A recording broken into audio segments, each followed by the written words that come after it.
Mistä sinä saat arkeesi iloa ja hyvää oloa? Joskus voi olla vaikea keksiä mukavaa tekemistä tai löytää tietoa harrastusmahdollisuuksista.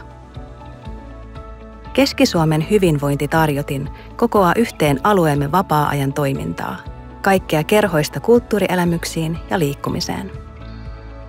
Näin sinun on helppoa innostua uudesta tai vaikkapa palata jonkin rakkaan tekemisen pariin.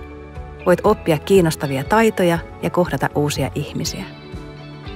Ja mikä parasta, kuka vain voi tehdä näitä asioita? Tärkeintä on lähteä mukaan. Hyvän olon löytyminen voi olla yksinkertaista, kun tiedät mistä aloittaa. Tule siis tutkimaan hyvinvointitarjotinta ja löydä itsellesi sopivat tavat voida hyvin. hyvinvointitarjotin.hyvaks.fi